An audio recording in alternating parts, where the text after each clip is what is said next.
예, 우리 교회가 매달 셋째 주일을 포도원 예배로 드리지요. 지난주 오후 예배도 9월 포도원 예배로 드렸습니다.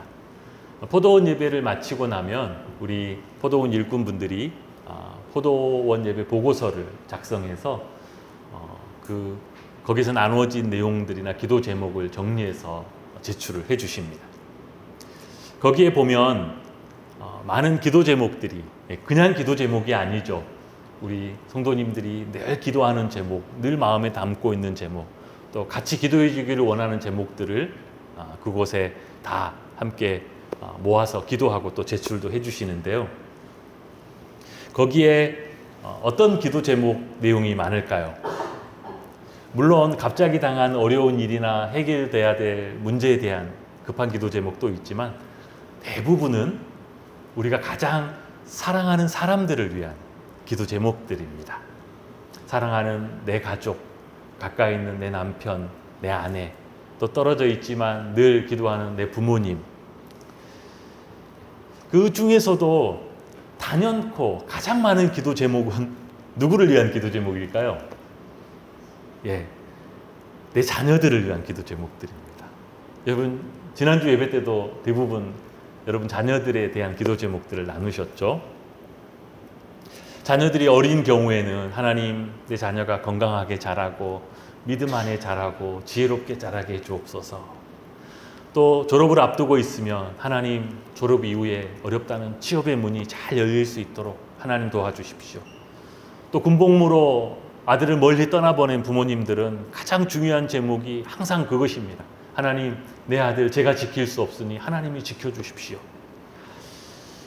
자녀가 대학 학업 중에 특별히 또 시험을 준비하는 가운데 있으면 하나님, 이 시험을 잘 감당하고 통과하게 하시고 또 이후에 직장의 문도 열어주십시오.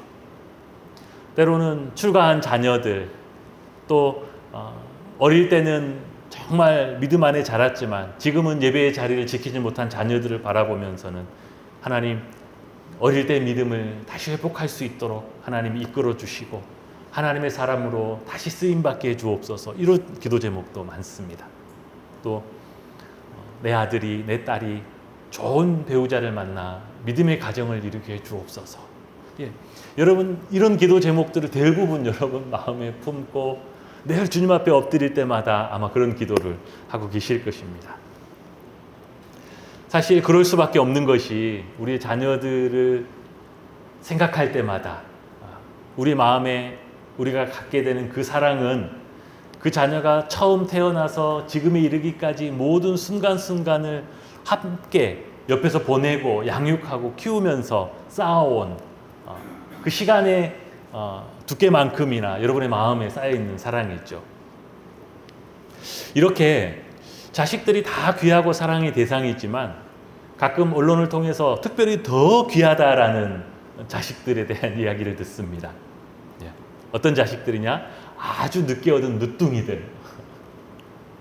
어떤 분들은 늦둥이를 얻고 나서 안 하던 염색도 하고 술, 담배 다 끊고 새벽에 일찍 일어나서 운동도 다닌다고. 새로운 인생에, 전에 없던 인생에 살아야 될 이유 하나가 생긴 것이죠. 그러니 모든 것을 새로운 마음으로. 혹시 여러분 중에 인생에 활력이 떨어져서 고민하고 계신 분들이 계십니까? 혹시 늦둥이를 한번 나시면 인생의 새로운 이유로 새 힘을 얻게 되지 않을까 그런 생각도 해봅니다. 제가 이런 이야기를 드리는 이유는 여러분, 아브라함은 어땠을까요? 100세에 낳아서 그 아들을 품에 안고 순간순간 그 아들의 모든 것을 눈에 담고 키웠던 그 아브라함은, 그에게 이삭은 어떤 존재였을까요? 아마도 그 인생의 모든 것이었을 것입니다. 아마도 그 아이를 품에 안을 때마다 아마 눈에서 눈물이 흐르지 않았을까 생각해 보아요. 하나님의 은혜가 너무 커서, 또 그 아들을 향한 자기의 사랑을 주체할 수가 없어서, 세상에 그 무엇으로도 바꿀 수 없고 자기 생명보다 소중한 그 아들이 그렇게 아브라함의 품에서 무럭무럭 자랐습니다. 잘 자라서 이제는 16, 17 제법 나이가 들고 어린아이의 티를 벗고 이제는 아버지와 마주 앉으면 아버지와 아들로서 어느 정도 대화도 가능한 그런 나이가 되었어요. 그런데 그러던 어느 날 하나님께서 아브라함에게 오셔서 그를 부르셨습니다. 그리고 그에게 명하시기를 내가 지정한 곳 모리아 산으로 가서 그 아들을 죽여 피를 쏟고 그 몸에 각을 떠서 불로 태우는 번제로 하나님께 바치라고 하셨습니다. 그 명령을 하시면서도 하나님은 너무나 끔찍하도록 내 아들, 내 사랑하는 독자 이삭이라고 3번이나 반복하면서 그 제물이 누구여야만 하는지를 강조하셨습니다. 아마 어떤 사람은 내 사랑하는 아들을 드리라. 그러면 아브라함이 아마 이스마엘이나 다른 아들을 드렸을지도 모르는데 다른 생각을 전혀 할 수 없도록 내 아들, 내 사랑하는 독자 이삭. 오늘 2절이 그것을 말해줍니다. 여호와께서 이르시되 내 아들, 내 사랑하는 독자 이삭을 데리고 모리아 땅으로 가서 내가 내게 일러준 한 산 거기서 그를 번제로 드리라. 아들을 제물로 바치라는 이 하나님의 명령은 아브라함 인생의 최대 정말 절체절명의 위기였고 심지어는 지금 이 창세기를 처음 읽는다고 하면 이게 도대체 무슨 내용인가 싶어서 성경을 읽는 사람에게도 하나님에 대한 위기감을 느낄 수 있는 그런 본문입니다. 하나님이 인신제사를 요구하시고 받으시는가?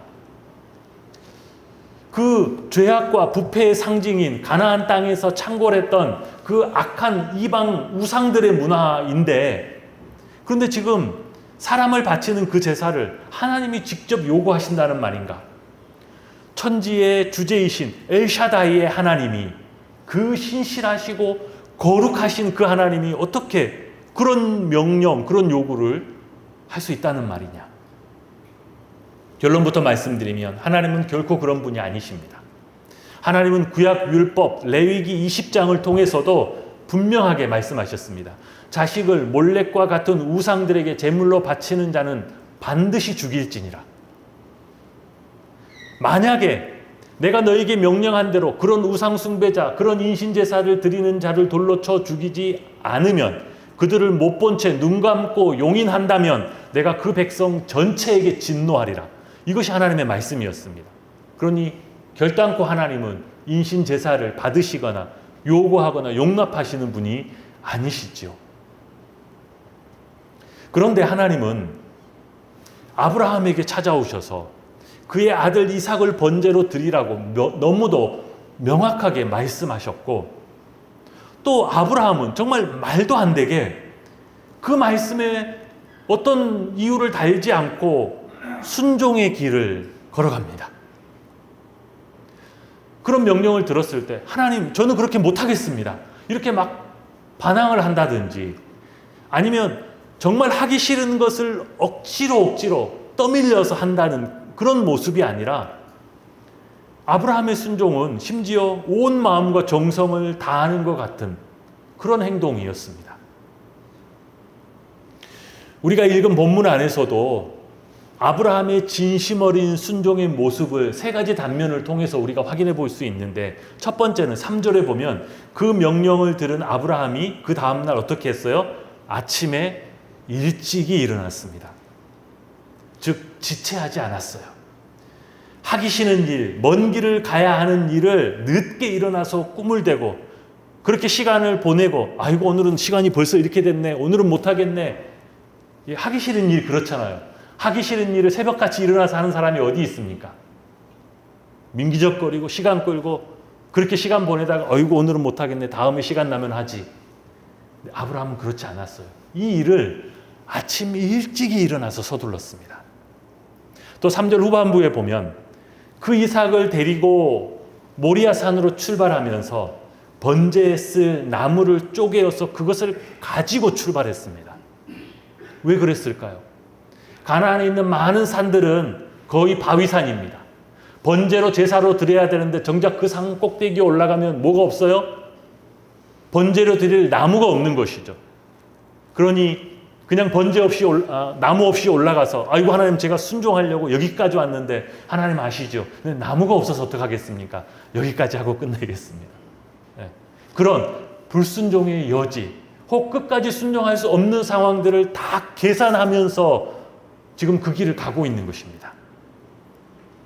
마지막으로 아브라함은 그 모리아 산에 도착하여서 같이 브엘세바에서부터 따라왔던 그 두 종을 산 아래에 떼어두고 따라오지 못하게 합니다. 그리고 자기 자신과 아들 이삭만 올라갑니다.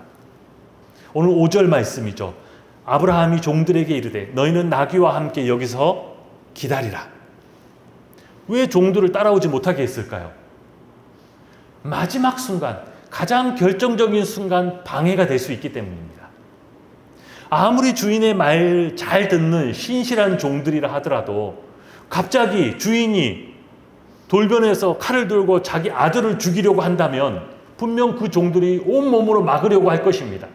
아니 우리 주인이 100세가 넘고 이렇게 많이 늙더니 제정신이 아닌가. 그러면 마지막 순종의 순간 분명히 그 종들이 방해 요소가 될 것을 생각하고 아예 따라오지 못하게 한 것입니다. 너희는 이곳에 머물러 있어라. 아니 무슨 손꼽아 기다리던 일, 하고 싶어서 기다리던 일을 빠짐없이 꼼꼼하게 준비하는 것도 아니고 어떻게 아들을 죽여서 번제로 바치는 일을 이렇게까지 준비할 수 있을까요? 이렇게까지 순종으로 나아갈 수 있을까요? 우리는 이 본문을 표면적으로만 보면 이런 명령을 내리시는 하나님이 도를 넘어버린 것 같습니다. 또한 그 명령에 이렇게 행동하는 아브라함도 정상이 아닌 것처럼 느껴져요. 어떻게 이런 일이 있을 수 있느냐? 또한 이 말씀을 읽다 보면 하나님이 요구하시는 순종이라는 것이 때로는 이렇게 비정한 것인가? 때로는 우리가 절대로 감당할 수 없을 것 같은 그런 것이고 그럼에도 불구하고 우리는 거기에 어떤 토도 어떤 이유도 달 수 없는 그런 것이 아닌가라는 오해의 소지도 남겨두고 있죠. 그러나 이 하나님의 명령과 또 이 명령에 대한 아브라함의 순종 그 뒤에는 우리가 감히 측량할 수도 없는 고통과 눈물과 하나님의 은혜가 배어 있습니다. 하나님이 아브라함에게 지정해 준 번제의 장소는 모리아산이었습니다. 모리아산은 나중에 유대 역사에서 나오지만 예루살렘 안에 있는 시온산이었고 나중에 그곳에 솔로몬이 여호와의 성전을 짓게 되는 바로 그곳입니다. 아브라함이 브엘세바에서 살았으니 브엘세바는 이스라엘 남쪽 끝이죠. 거기에서 예루살렘까지는 사람이 걷는 길로 사흘 길이었습니다. 그래서 오늘 4절에도 제3일에 아브라함이 눈을 들어 그곳 모리아산을 멀리 바라본지라고 기록하고 있습니다. 3일을 걸어가고 나니까 저기 멀리 모리아산이 보였다는 것이죠. 그렇다면 아브라함은 그 3일 동안 오롯이 그 3일 전부를 모든 순간순간을 그 이삭과 함께 걷고 그 이삭과 함께 대화하고 밤이 되면 광야에 그 이삭과 함께 누워 잠을 청하면서 그 3일 길을 걸은 것입니다. 그 길, 아들을 죽음으로 이끌고 가는 그 길을 그것도 아버지인 자기 자신이 그리고 자신이 그를 죽여 번제로 드려야만 하는 그 길을 그렇게 갔습니다. 아브라함에게 그 3일 길이 어떤 시간이었을까요? 여러분 계속 아브라함의 말씀을 듣고 있는데 여러분 이 아브라함의 믿음, 아브라함의 말씀을 묵상하시고자 한다면 오늘 하루 또 며칠을 이 아브라함의 3일 길을 한번 묵상해 보시기 바랍니다. 그 3일 동안 아브라함이 겪었을 고통은 어떤 것이었을까요? 상상할 수도 없는 고통이었을 것입니다. 아브라함에게 그 3일 길은 마치 무덤 속에 있는 것보다 더한 절망과 더한 고통이었을 것입니다. 그 3일 동안 밤마다 그 고통을 끌어안고 아브라함은 단 한 잠도 잘 수 없었을 것입니다. 창세기 22장에는 이 아브라함의 시험을 단 20절, 얼마 되지 않는 본문으로 우리에게 이야기해 주고 있지만 이 3일간의 모든 이야기들을 최대한 구약 성경의 맥락과 또 사실적으로 재구성해 보려고 하는 그런 기독교 영화나 그런 영상들이 있습니다. 그 중에 어떤 영상을 보면 이렇습니다. 이삭이 밤에 광야에 아버지 아브라함과 같이 누워서 잠을 청했는데 아들이 뒤척이다 보니까 옆에 아버지가 없어요. 주변을 다 둘러보아도 아버지가 없습니다. 그래서 그 자리에 일어나서 아버지를 찾아 나서는데 아버지가 한참이나 떨어진 곳에 혼자 엎드려 있습니다.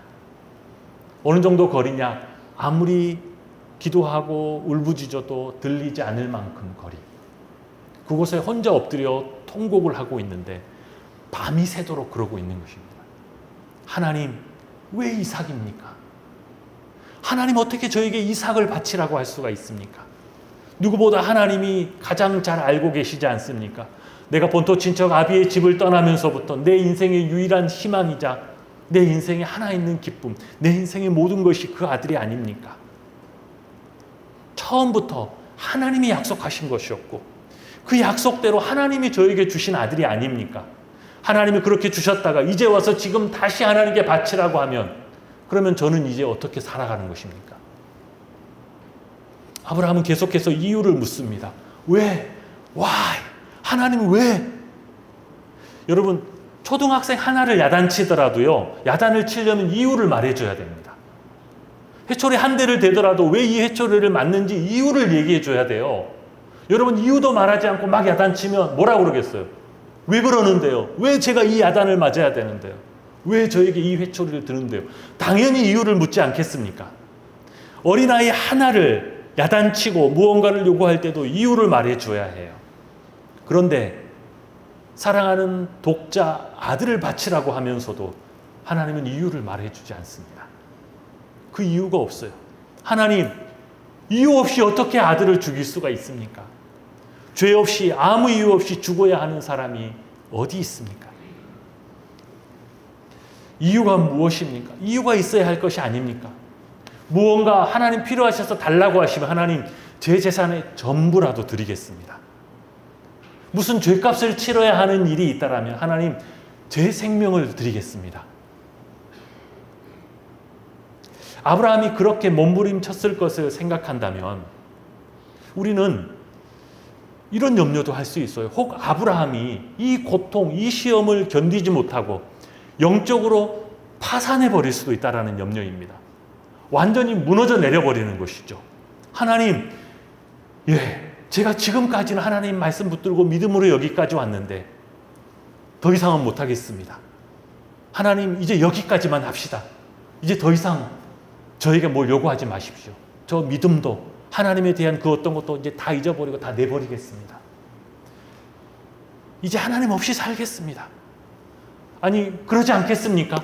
아니, 우리라도, 아니, 평범한 사람들이라면 정말 몇 번이고도 그렇게 하고도 남지 않을까요? 그런데 그동안 신실한 믿음으로 하나님을 따라왔던 이 아브라함이 이 고통의 3일길을 지나면서도 영적으로 무너져 버리고 파산해 버리는 것이 아니라 오히려 그 고통의 3일길을 지나면서 더 과감하게 더 큰 신앙으로 하나님께 나아갑니다. 아브라함은 3일길을 걷는 동안 그 고통 속에서 수없이 묻고 생각하고 연구해 보았을 것입니다. 지금까지 그가 경험했던 하나님은 그 어떤 신들과도 비교할 수 없는 분이었습니다. 크고 놀라우신 분이었고 약속하신 바를 반드시 이루시는 신실하신 하나님이었습니다. 그에게 아들을 주시고 큰 민족을 이루어 주시겠다고 약속하셨고 그 약속대로 결국 하나님이 주신 아들이 이삭입니다. 아브라함이 잠깐 믿음의 길에서 벗어나서 이스마엘을 낳았을 때도 그것을 더 분명하게 확인해 주셨죠. 이스마엘이 아니라 이삭이라고. 반드시 이삭을 통해서 난 자만이 내 후손으로 인정을 받을 것이다. 내가 내게 약속한 큰 민족은 반드시 이삭을 통하여만 나와야 한다라고도 약속해 주셨죠. 더구나 하나님은 사람을 제사로 받으시거나 요구하는 분도 절대로 아니었습니다. 그렇다면 혹 아브라함이 하나님의 명령을 잘못 들은 것인가? 그것도 그렇지 않았어요. 이삭을 번제로 바치라는 그 명령도 너무나 분명했습니다. 이 명령을 온전히 순종하는 것이 하나님의 뜻이라는 것도 너무나 분명했어요.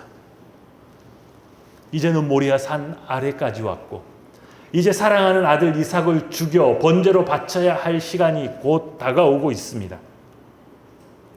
모리아 산이 가까워질수록 아브라함 안에는 그가 도저히 감당할 수도 없는 엄청난 그 고통 속에 또 큰 충돌과 격변이 그 마음 속에서 이루어지고 있었습니다. 너무나 분명했던 하나님의 약속의 말씀, 그러나 도저히 이해할 수 없는 하나님의 명령,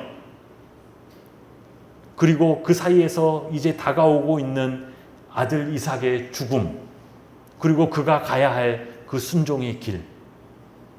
아브라함은 그 모든 충돌과 격변 속에서 마지막 결론을 내렸습니다. 그래, 이제 이삭은 이곳 모리아 산에서 하나님의 명령대로 죽는다. 나는 하나님의 명령대로 이 아들을 번제로 하나님께 바친다. 그러면 그것으로 끝이냐? 아니다. 이것이 끝은 아니다. 이 이삭은 죽지 않는다. 왜? 하나님의 약속의 말씀이 있고 그는 반드시 후손을 보아야 되기 때문에. 그럼 그게 무슨 말이냐? 죽는다는 것이냐? 안 죽는다는 것이냐? 죽는다. 그래, 죽는다고? 아니, 그러나 죽지 않는다. 그건 무슨 뜻이냐? 나도 모르겠다.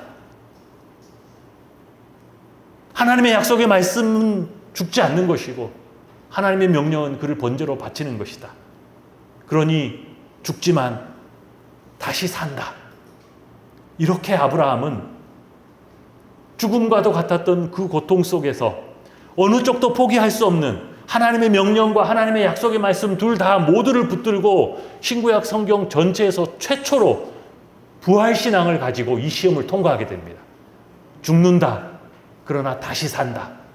그게 말이 되냐? 하나님은 하신다. 왜요? 하나님의 약속의 말씀이 있기 때문인 것입니다. 그의 그런 믿음이 오늘 본문 5절 안에 드러나고 있습니다.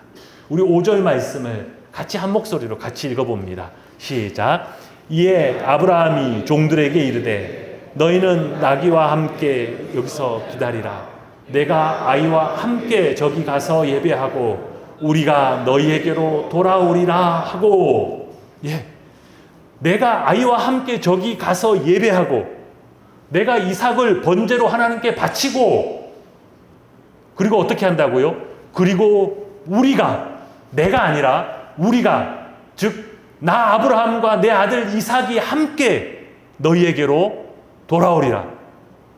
말이 안 되는 표현이죠.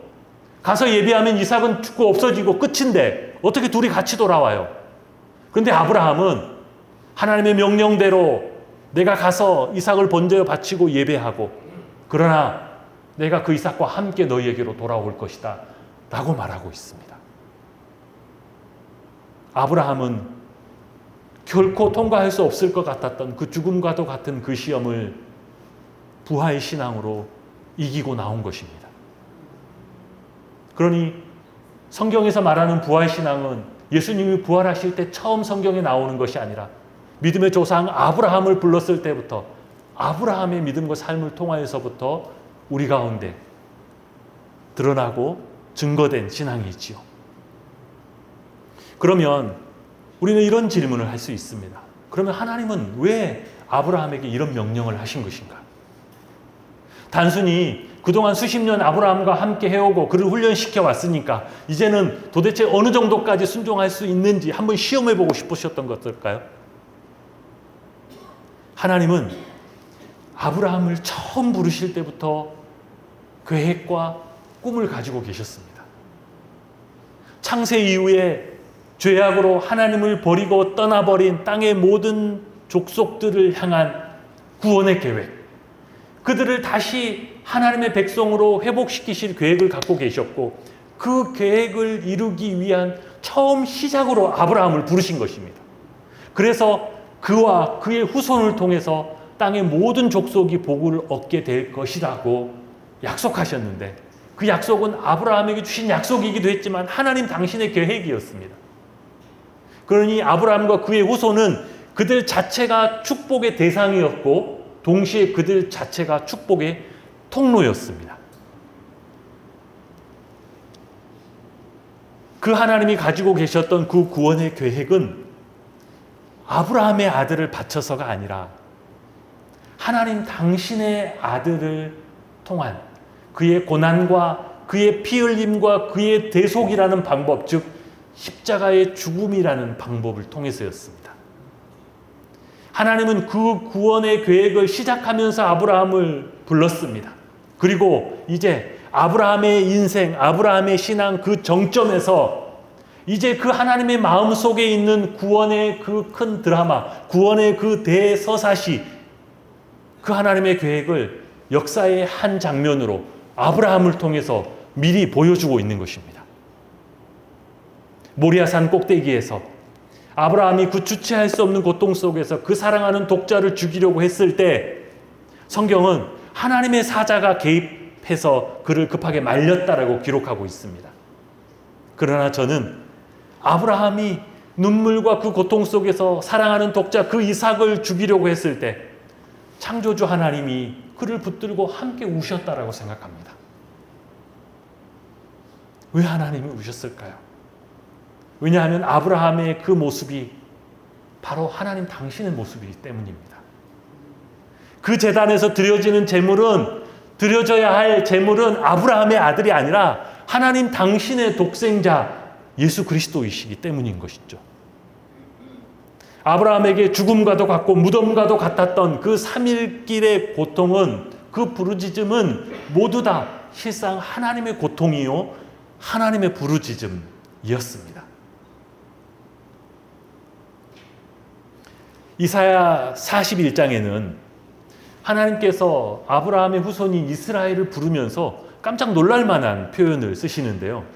이렇습니다. 그러나 나의 종 너 이스라엘아, 내가 택한 야곱아, 나의 벗 아브라함의 자손아, 나의 벗 아브라함, 내 친구 아브라함이라고 합니다. My friend Abraham.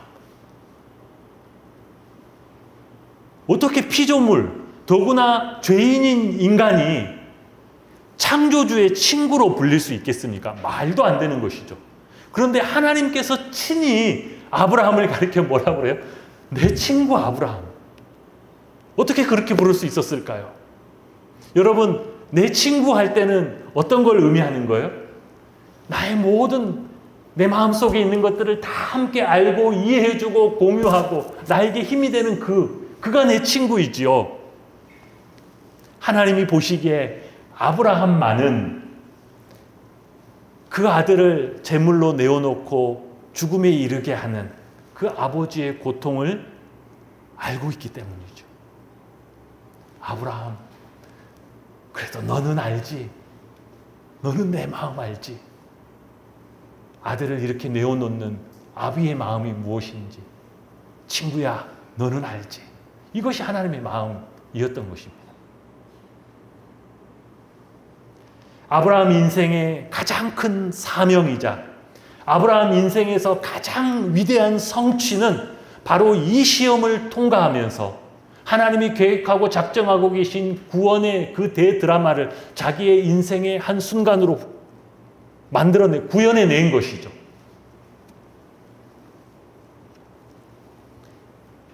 자신을 부르신 하나님의 뜻, 땅의 모든 족속에게 복을 얻게 하려고 하신 하나님의 그 구원의 계획이 결국 어떻게 이루어지게 되는지 그 복음의 내용을 자기의 삶을 통해서 직접 보여준 것입니다.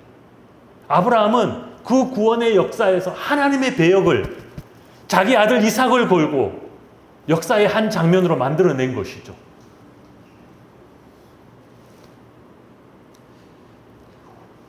우리에게 있어서도 우리가 성취하고 우리가 이루어야 할 가장 위대한 사명이자 우리가 이루어야 할 성취는 아브라함의 것과 같습니다.